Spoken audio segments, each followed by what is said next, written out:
Hello everyone, welcome back to my channel. So episode 8 के starting में हमें यहाँ पर दिखाया जाता है कि यहाँ पर जियान के गेट पर कोई नॉक करता है। तो यहाँ पर जो गुंडा रहता है उसे लगता है कि जियान उसके पास आ रही है, तो वो चाकू लेकर पूरा रेडी रहता है कि जैसे ही जियान उसके पास आएगी वो उसे मार देगा। बट यहाँ पर जियान जैसे ही गेट खोलती है वो देखती है कि जिंगशी वहाँ पर खड़ा है, तो वो शॉक्ड हो जाती है और बोलती है कि चेयरमैन गु, आप यहाँ पर क्या कर रहे हो। तो यहाँ पर गु से बोलता है, मैंने तुम्हें काम से बाहर भेजा था ना, तो तुम इतनी जल्दी वापस कैसे आ गई। तो यहाँ पर जियान उसे बोलती है कि मेरा काम जल्दी खत्म हो गया इसलिए मैं आ गई, और वैसे भी मैं अगर ज्यादा दिन रहती तो कंपनी के ही पैसे बर्बाद होते, तो काम खत्म होते ही मैं जल्दी से यहाँ वापस आ गई। यहाँ पर गु जियान की बातें नहीं सुनता क्योंकि उसका ध्यान बस वही गुंडे पर रहता है कि आखिर वो है कहाँ पर। तो यहाँ पर जियान उससे पूछती है कि वैसे आप इतनी रात को यहाँ क्या कर रहे हो। तो यहाँ पर गु उसे फिर से बहाना मारता है कि मैं बस यहाँ से पास हो रहा था। तो यहाँ पर जियान उसे बोलती है कि 1 मिनट रुकिए, मैं आपके लिए कुछ लेकर आई हूँ, अभी लाती हूँ। और जैसे ही वो जाने लगती है अपने घर के अंदर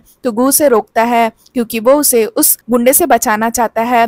बट जैसे ही वो उसका हाथ पकड़ता है जियान का पैर फिसल जाता है और वो गु के ऊपर ही गिर जाती है। और जैसे ही वो जिंगशी के ऊपर गिरती है वो लोग दोनों के बीच में लिप किस हो जाता है, यानी कि वो उसे किस कर देती है। बट यहाँ पर जियान कुछ और ही समझ लेती है। उसे लगता है कि इतनी रात को जिंगशी उसके पास किस करने के लिए आया था और शायद जिंगशी उसे प्यार करने लगा है। और इधर वो जो गुंडा रहता है वो इसी मौके का फायदा उठाता है और वहां से भाग जाता है। और यहाँ पर जिंगशी को पता चल जाता है कि वो गुंडा वहां से भाग गया है, तो जियान को वो पीछे ढकेलता और बोलता है कि तुमने मुझे किस क्यों किया, मुझे जल्दी से पानी पिलाओ। जियान उसके लिए पानी लाती है और वो पानी पीता है। तो यहाँ पर जियान बोलती है, आप इतनी रात को मुझसे मिलने इसलिए आए थे, क्या आपको मुझसे कुछ कहना है। उसे लगता है कि जिंगसी उसे प्रपोज करने वाला है। वो अपने मन में अलग ही ख्याली पुलाव पका रही होती है। तो यहाँ जिंगसी उसे बोलता है कि अपना घर का दरवाजा और गेट सब कुछ बंद करके रहा करो। जिंगसी का सेक्रेटरी उसे बोलता है कि बॉस, हमने ये अपॉर्चुनिटी मिस कर दी, अब 10 साल से उस गुंडे का वेट कर रहे थे और हम उसे पकड़ ही नहीं पाए।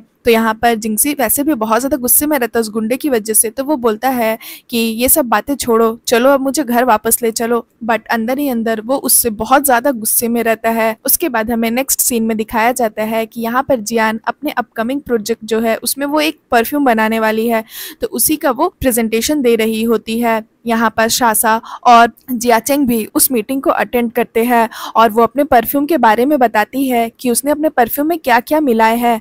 और यहाँ पर जियान के जितने भी कलीग्स रहते हैं वो लोग बहुत खुश हो जाते हैं और बोलते हैं कि हमने आज तक ऐसा परफ्यूम नहीं देखा, इसकी स्मेल बहुत ही अलग है, मुझे पता है कि ये मार्केट में चल जाएगी। और वो जियान की बहुत तारीफ करते हैं। तो यहाँ पर जिंगसी भी खुश हो जाता है और उसे बोलता है कि तुमने बहुत अच्छा परफ्यूम बनाया है। तो यहाँ पर जियान भी अंदर ही अंदर खुश हो जाती है।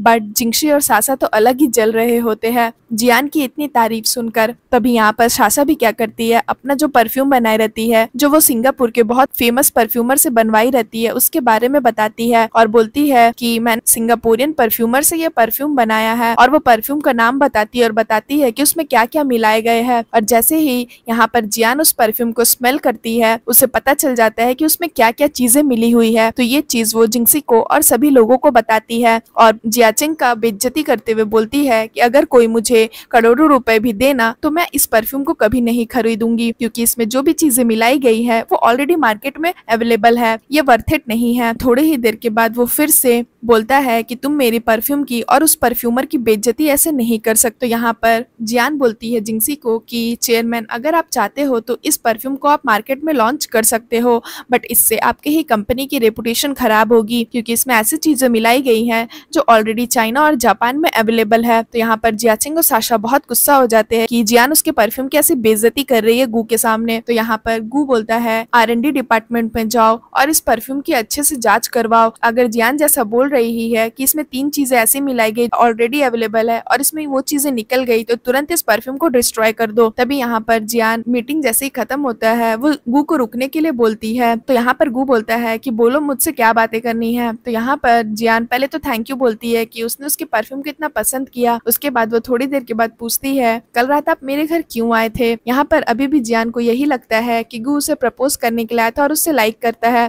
तो यहाँ पर गु से बोलता है, कल रात को हमारे बीच में जो कुछ भी हुआ वो बस एक मिसअंडरस्टैंडिंग थी, उसे भूल जाओ। और ये बोल के वो चला जाता है और यहाँ पर जियान का सपना सपना ही रह जाता है और वो थोड़ा सा गुस्सा हो जाती है और वो मन में ही बोलती है कि इतनी देर तक मुझे किस किया और ये बोल रहा है कि मिसअंडरस्टैंडिंग हुई है। उसके बाद यहाँ पर जियाचेंग जियान के पास आता और बोलता है कि जियान, क्या तुम मेरे अंकल को पटाने की कोशिश कर रही हो? तो जियान बोलती है, मैं क्या कर रही हूँ और क्या नहीं, ये तुम्हारा काम नहीं है, अपने काम से काम रखो। जियाचेंग उसे बोलता है कि चलो तुम पटा भी रही हो तो मैं तुम्हें एक एडवाइस देना चाहता हूँ। मेरे अंकल की आइडियल वुमेन तो तुम बिल्कुल भी नहीं हो, और वो एक लड़के से प्यार करते हैं, वो भी सच्चा प्यार, और वो एक बहुत ही फेमस सेलिस्ट है। जियान को लगता है कि शायद सच में गू किसी लड़की से प्यार करता है, तभी तो इतने एफर्ट्स डालने के बाद भी गू उसके प्यार में नहीं पड़ रहा। फिर वो जियाचेंग को बोलती है कि हाँ, तुम सही कह रहे हो, मैं तुम्हारे अंकल को पटाना चाहती हूँ, और जहाँ तक कंपेयर करे तुम्हारे अंकल और तुम्हारे में,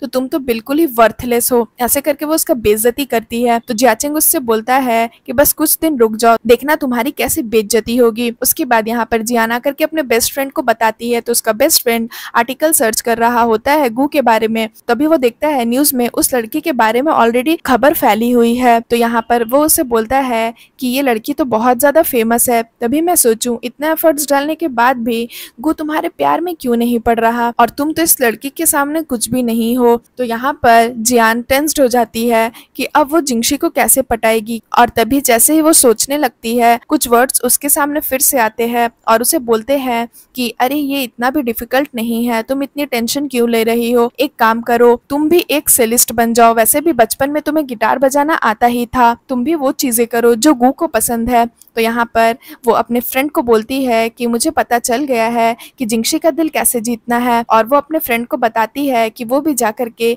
एक रेस्टोरेंट जहाँ पर जिंगशी हमेशा जाता है वहां पर जाकर वो गिटार बजाएगी। तभी यहाँ पर वो वही करती है, जिस रेस्टोरेंट में जिंगशी हमेशा जाता है और खाता है, वो वहीं पर पहुंच जाती है। और जैसे ही जिंगशी उसे देखता है, वो थोड़ा सा समझ नहीं पाता कि आखिर जियान यहाँ पर क्या कर रही है। तभी यहाँ पर जियान गिटार निकालती है और फिर वो गिटार बजाना स्टार्ट कर देती है।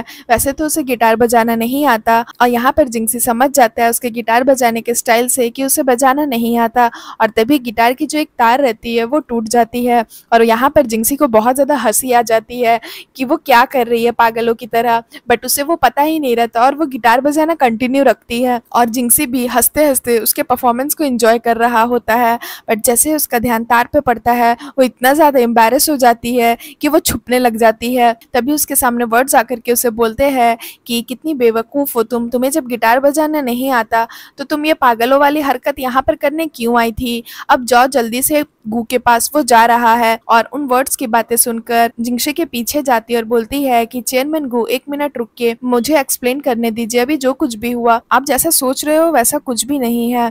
तो यहाँ पर जिंगशी उसे बोलता है अभी जो तुम परफॉर्मेंस दे रही थी, ये सब क्या तुम मेरे पास्ट के बारे में सर्च करके आई थी और इसलिए कर रही थी, तुम्हें जब गिटार बजाना नहीं आता तो क्यों बजा रही थी। और फिर वो उसका गाल छूता है और बोलता है क्या तुम मेरा दिल जीतना चाहती हो, क्या तुम्हें पता नहीं कि मुझे किस चीज से सबसे ज्यादा नफरत है, जो लोग मेरे सामने ये सब खेल खेलते हैं और मुझे बेवकूफ बनाने की कोशिश करते हैं, उनसे मुझे सख्त नफरत है। तभी यहाँ पर जिंगशी को कॉल आता है, कोई है जो गिर गया है, बेहोश हो गया है, यानी उसका कोई रिलेटिव है।